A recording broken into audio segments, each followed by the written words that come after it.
Hi, my name is Kat Crichton, and I'm a grad student getting my MFA in Interactive Media and Game Design at WPI. For my capstone project in October of 2025, I made an art installation in Higgins House called An Apothecary Dreams. I worked on it for over a year, but it was only up for 3 days, and there had been people who had wanted to attend, particularly in other states and countries, who, for obvious reasons, could not in such a short period of time. And I'd been asked a lot whether or not there would be a recording or a walkthrough or some other way to access it. So I was very fortunate that another PhD student in IMGD, Max Chen, was available and offered to do a 3D recording of my installation. Now, I didn't really know what that would mean. I heard a little bit about what was possible, but not really a lot of details. So it was surprising to me when I got access to the recording the same night it was taken. Max had created the 3D walkthrough on a platform called Matterport, which WPI has a license for. Matterport can use a proprietary 3D camera or a smartphone and tripod to take 360-degree photos from different scan locations, stitched together into what they call a digital twin of a location. For the most part, when the company talks about it, they talk a lot about all the different things you can do with this digital twin. So most people seem to just be using it for real estate, as a way to do a walkthrough of a space that's being built or a home that people want to view from a distance. And that seems to be what most of the how-to documentation and the user base is geared toward. So I wasn't really sure what I could do, but I knew what I wanted. One of the big things about my installation was that it was supposed to be interactive and immersive. I can't do a lot of sense-based interactivity in a digital environment, so I looked at what I could do to create a different kind of interactivity. I started looking to see what the platform afforded me, what affordances were possible, to figure out what I could use of what was already built into the platform to create the interactivity I was looking for.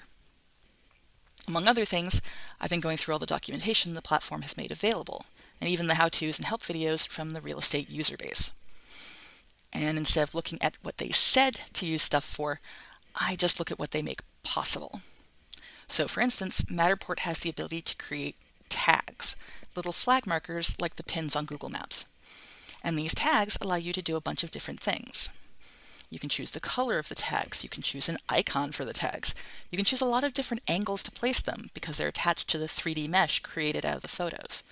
You can add text, you can add media like photos that create an automatic lightbox. You can embed YouTube or Vimeo links. You can attach sound files and documents. You can link to stuff outside of Matterport. You can create stems that attach the tag to a specific location and make those stems different lengths. And you can organize these tags into different views that you can switch between, which visitors can choose to hide or reveal. So when I was exploring what I can do with Matterport's editing tools, I took photos taken by myself and a bunch of other people and added tags to the digital twin that matched the photos up with the height and angle and direction they were taken. But I found that when I put them throughout the digital twin, you almost get an idea of what the crowd at the installation was like. A physical experience of walking through a bunch of people who we know were there because the tags match up with the photos that pop up. So it provides a level of ludonarrative consonance supporting the idea that you are attending a live installation with other people, even if in reality you're accessing it by yourself and looking at an empty room.